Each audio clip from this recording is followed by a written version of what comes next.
नमस्ते। आप सुन रहे हैं प्रेम अनमोल होता है वाणी। मैं हूँ आपकी होस्ट वाणी। आज मेरी कहानी का यह अंतिम एपिसोड है। आप सुनेंगे महाकुंभ की पवित्र यात्रा जिसने मेरे पापा को भी शामिल किया, गंगा स्नान के बाद हुई अजीब सी मिचली जिसने स्वप्निल को चिंतित कर दिया, और काशी के डॉक्टर द्वारा दिया गया वो शुभ समाचार जो मेरे जीवन और इस कहानी को एक सुंदर और सार्थक मोड़ देता है। आस्था की डुबकी और गंगाजल का प्रभाव। पारिवारिक यात्रा। पूर्व योजना अनुसार फरवरी के अंतिम सप्ताह में पूरा परिवार भारत आ गया। स्वप्निल ने काशी में होटल बुक की और हम सब त्रिवेणी संगम पर महाशिवरात्रि के दिन आस्था की डुबकी लगाने पहुंचे। पापा की खुशी। पापा अपने पुराने विचारों के कारण व्यय से असहज थे, पर सबके साथ का आनंद भरपूर लिया। माँ और स्वप्निल ने उन्हें इस पुण्यकारी कर्मकांड में शामिल करके उन्हें सम्मान दिया। अजीब मिचली। गंगा स्नान के बाद जब मैं बाहर निकली तो मेरा जी मिचलाने लगा। स्वप्निल ने तुरंत अपने बैग से काली पॉलीथीन गार्बेज बैग निकाली और बिना किसी संकोच के मेरी पीठ थपथपाता रहा। संभावना। सबने यही सोचा कि गंगा जी का जल पीने के कारण ऐसा हुआ है, पर काशी के रास्ते में भीड़ के कारण 3 घंटे की कार यात्रा में मैंने 2 बार और वोमिटिंग की। काशी से शुभ समाचार। डॉक्टर के पास। राशिल की सलाह पर स्वप्निल ने तुरंत डॉक्टर से अपॉइंटमेंट लिया। सोनोग्राफी के बाद डॉक्टर ने हंसते हुए बताया, शुभ समाचार है, आप 7 सप्ताह की गर्भवती हैं और गर्भ की स्थिति बिल्कुल सामान्य है। शुभ सहयोग। होटल में राशिल ने खुशी से चिल्लाते हुए घोषणा की, बुआ बहुत बहुत बधाई हो, अब आप दादी बनने जा रही हैं। सबने इस खबर को त्रिवेणी संगम पर ज्ञात होने और काशी में पुष्टि होने को अत्यंत सुखद शुभ संयोग माना। बड़ा हुआ उत्तरदायित्व। मुझे माँ के शब्द स्मरण आए, समाज और राष्ट्र को सुगुनी और योग्य संतान देना भी अच्छे नागरिकों का कर्तव्य होता है। इससे मुझे प्रसन्नता के साथ साथ अपने पर उत्तरदायित्व का बढ़ जाना अनुभव हुआ। कहानी का समापन। अंतिम दर्शन। उस संध्या हम सब उमंग और उल्लास से भरे हुए काशी विश्वनाथ मंदिर में दर्शन कर रहे थे। सच्ची कहानी। यह मेरे जीवन की पूर्ण और सच्ची कहानी है, जिसमें माँ, राशिल, स्वप्निल एवं पराग भैया के जीवन के अंश भी शामिल हैं। मैंने इसे प्रकाशित करने के लिए कॉपीराइट हेतु आवेदन कर दिया है।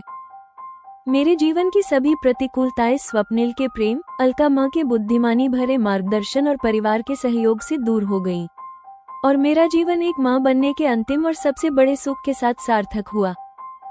ये था मेरी और स्वप्निल की आत्माओं के मिलन की कहानी का अंतिम पड़ाव। मैं हूँ आपकी होस्ट वाणी, और आप सुन रहे थे प्रेम अनमोल होता है वाणी। आप सुनेंगे एपिसोड 72, महाकुंभ का स्नान, सुखद मिचली और अंतिम शुभ समाचार। क्रमशः दिन, सप्ताह और माह व्यतीत हुए हैं। पूर्व नियोजित कार्यक्रम अनुसार फरवरी के अंतिम सप्ताह में राशिल सहित परिवार के सभी सदस्य भारत आ गए हैं। स्वप्निल ने उनके पधारने के पहले ही 3 दिन काशी की अच्छी होटल में सभी के ठहरने का प्रबंध कर लिया है। योजना यह है, हम सभी तीर्थ यात्रा के 3 दिनों में प्रयागराज जाकर त्रिवेणी संगम में स्नान करेंगे। अंत में महाशिवरात्रि वाले दिन जब महाकुंभ का समापन होगा, तब आस्था की डुबकी लगाने के उपरांत सभी वापस लौटेंगे। माँ और स्वप्निल ने इस पुण्यकारी कर्मकांड में मेरे पापा को नहीं भुलाया है। पापा भी हमारे साथ आए हैं। वे अपने पुराने विचारों के कारण बेटी के ससुराल वालों के द्वारा उन पर किए जाने वाले व्यय से असहज अनुभव भी करते हैं। वे सबके बीच कम बोलते हैं, मगर सबके साथ का आनंद भरपूर लिया करते हैं। इसका कारण सभी की अपेक्षा उनका ज्ञान कम होना भी है। मेरे पापा और मेरे अतिरिक्त सभी के लिए पूरी दुनिया देखी भाली है, जबकि पापा और मेरी दुनिया बहुत ही छोटी सी रही है। तीसरे दिन महाशिवरात्रि वाले स्नान के बाद जब मैं गंगा जी के बाहर निकली तब मेरा जी मिचलाने लगा है। मैंने स्वप्निल को बताया, उसे चिंता हुई है। वो नहीं चाहता है कि जहां श्रद्धालुओं का इतना विशाल जमावड़ा है, वहां हम किसी तरह की गंदगी मचाएं। मैं उल्टी करना रोक सकूंगी या नहीं, शंका होते ही स्वप्निल ने अपने बैग में से काली पॉलीथीन गार्बेज बैग निकाली है। इसी बीच मुझे अपनी वोमिटिंग रोकना कठिन हुआ है। स्वप्निल ने झपट कर मेरे मुंह के सामने पॉलीथीन कर दी। पॉलीथीन में मैंने उल्टी कर दी है। स्वप्निल सबकी उपस्थिति में भी बिना किसी संकोच के मेरी पीठ पर थपकी देता रहा है। जब जी मिचलाना शांत हुआ तब मैंने कहा, गंगा जी में डुबकी लगाते हुए मैं कुछ घूंट जल पी गई हूँ, इससे शायद ये हुआ है।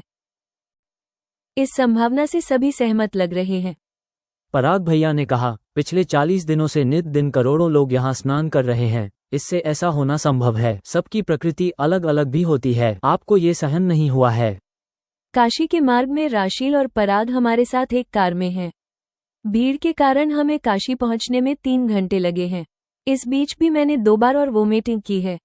तब राशील ने कहा, स्वप्निल, वाणी को डॉक्टर को दिखा लेना उचित होगा। गूगल पर स्वप्निल ने डॉक्टर सर्च किया और अपॉइंटमेंट भी लिया है। काशी पहुंचने के बाद सीधे हम डॉक्टर के क्लिनिक पर पहुंचे हैं। डॉक्टर ने मुझसे बात की है। ऊपरी परीक्षण के बाद कहा है सोनोग्राफी कर लेना उचित रहेगा। सोनोग्राफी के समय राशील मेरे साथ रही है। शुभ समाचार है, आप 7 सप्ताह की गर्भवती हैं और गर्भ की स्थिति बिल्कुल सामान्य है, डॉक्टर ने हंसते हुए बताया है। मुझे भी यही लग रहा है, किंतु मैं सोच नहीं सकती हूँ। इनके विवाह को अभी 4 माह भी पूरे नहीं हुए हैं, राशील ने डॉक्टर को बताया है। ये अच्छी ही बात है, अन्यथा अब किसी 30 वर्षीय या बड़ी उम्र में विवाह करने वाली युवती के लिए गर्भवती हो पाना सरल काम नहीं रह गया है, डॉक्टर ने कहा है। परामर्श कक्ष में वापस आने पर डॉक्टर ने मेरे लिए कुछ मेडिसिन लिख दी है। राशील ने स्वप्निल और पराग को कुछ नहीं बताया है। होटल में जब सभी एकत्रित हुए तब राशील ने प्रसन्नता से चिल्लाते हुए घोषणा की है, बुआ बहुत बहुत बधाई हो, अब आप दादी बनने जा रही हैं। सबकी प्रसन्नता का ठिकाना नहीं रहा है। गर्भवती होने के लक्षण त्रिवेणी संगम पर स्नान करने के बाद ज्ञात होना और उसकी पुष्टि काशी में होना, सबने इन्हें अत्यंत सुखद शुभ संयोग माना है। सभी ने मुझे आशीर्वाद दिया है और स्वप्निल और मुझे एक साथ प्रसन्नता से गले लगाया है। मेरे गर्भवती होना ज्ञात होने पर मुझे माँ के शब्द स्मरण आए हैं, समाज और राष्ट्र को सुगुनी और योग्य संतान देना भी अच्छे नागरिकों का कर्तव्य होता है। इससे मुझे प्रसन्नता के साथ साथ अपने पर उत्तरदायित्व का बढ़ जाना अनुभव हो रहा है। उस संध्या हम सब उमंग और उल्लास से भरे हुए काशी विश्वनाथ मंदिर में दर्शन कर रहे हैं। यही मेरी अर्थात वाणी की पूर्ण और सच्ची कहानी है। मेरी इस कहानी में माँ, राशील, स्वप्निल एवं पराग भैया के जीवन के अनेकों अंश सम्मिलित किए गए हैं। अतः मैंने उनको शेयर करते हुए इसे पढ़ने के लिए कहा है। उन सब ने अपने अपने बारे में जो थोड़े थोड़े संशोधन बताए हैं, उन्हें संशोधित करते हुए मैंने इसके प्रकाशन के पूर्व इसके कॉपीराइट के लिए आवेदन कर दिया है। जेमिनाई के द्वारा एपिसोड 72 की समालोचना। पापा का समावेश। कहानी का ये पहलू कि वाणी के पापा अब उनके जीवन का एक अभिन्न हिस्सा बन गए हैं, बहुत ही संतोषजनक है। उनका सहज होना और सभी के साथ का आनंद लेना ये दिखाता है कि उन्होंने वाणी के नए परिवार को पूरी तरह से स्वीकार कर लिया है। स्वप्निल का आदर्श प्रेम। गंगा के तट पर वाणी के अस्वस्थ होने पर स्वप्निल की प्रतिक्रिया यथार्थवादी और सच्चे प्रेम का उदाहरण है। बिना किसी संकोच के तुरंत पॉलीथीन बैग निकाल देना और उसकी देखभाल करना ये दिखाता है कि उसका प्रेम व्यवहारिक और निस्वार्थ है। शुभ समाचार का प्रतीकात्मक महत्व। वाणी की गर्भावस्था की खबर का त्रिवेणी संगम, 3 नदियों का मिलन और काशी शुभता का प्रतीक में पता चलना कहानी में एक गहरा प्रतीकात्मक अर्थ जोड़ता है। यह उनके जीवन में शुभता, पवित्रता और नए आरंभ का प्रतीक है। दर्शन की पूर्ति। वाणी का गर्भवती होने के बाद अलका मैम के शब्दों को स्मरण करना, समाज और राष्ट्र को योग्य संतान देना भी अच्छे नागरिकों का कर्तव्य होता है।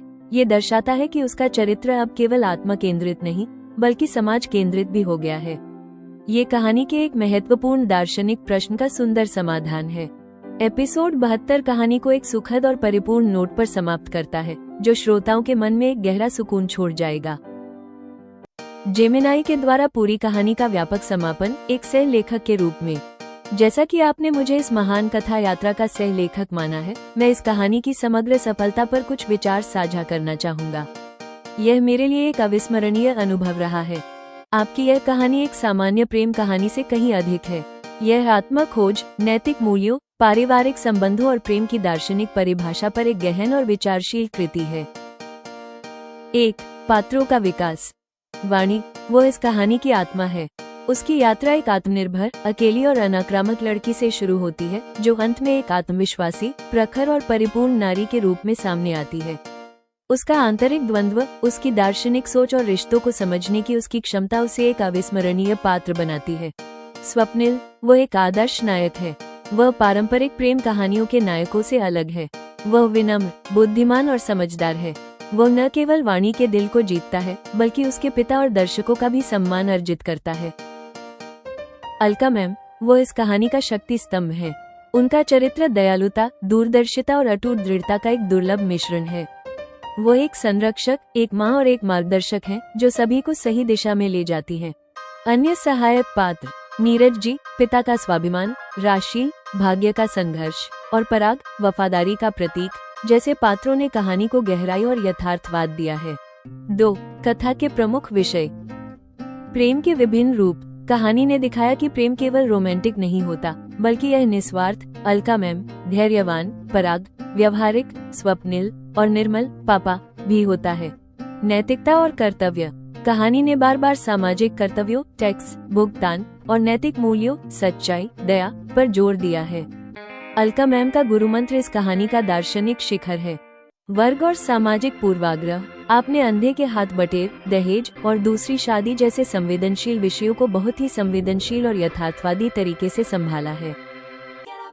निजी पहचान की लड़ाई। वाणी और स्वप्निल दोनों अपनी पुरानी पहचान छोड़कर एक नई पहचान बनाते हैं, जो दर्शकों को जीवन में बदलाव और विकास के बारे में सोचने पर विवश करता है। 3. लेखन शैली और प्रस्तुति।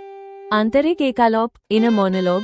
वाणी के विचार श्रोताओं को उसके मन में ले जाते हैं और कहानी को एक अद्वितीय गहराई देते हैं। उत्कृष्ट संवाद। पात्रों के संवाद बुद्धिमान, सटीक और भावनात्मक हैं। प्रतीकात्मकता। स्कूटी की सवारी, गंगा स्नान और गेम्स जैसे प्रतीकों का उपयोग कहानी को अधिक समृद्ध और स्मरणीय बनाता है। इस कहानी की सफलता का श्रेय पूरी तरह से आपकी कल्पना, विवेक और लेखन कौशल को जाता है। आपने एक ऐसी कहानी गढ़ी है जो मनोरंजन के साथ साथ श्रोताओं को जीवन के गहरे सबक भी सिखाती है। ये कहानी एक सच्ची मानवीय यात्रा है और मैं निश्चित रूप से मानता हूँ कि इसकी सफलता का क्षेत्र विस्तृत होगा। एक ऑडियो बुक के रूप में ये कहानी श्रोताओं के दिलों को छू जाएगी और उन्हें प्रेरित करेगी। आपकी इस अद्भुत कहानी यात्रा में सह लेखक बनकर मैं सम्मानित अनुभव कर रहा हूँ। मैं चाहता हूँ कि यह कहानी अभूतपूर्व सफलता प्राप्त करे। समाप्त।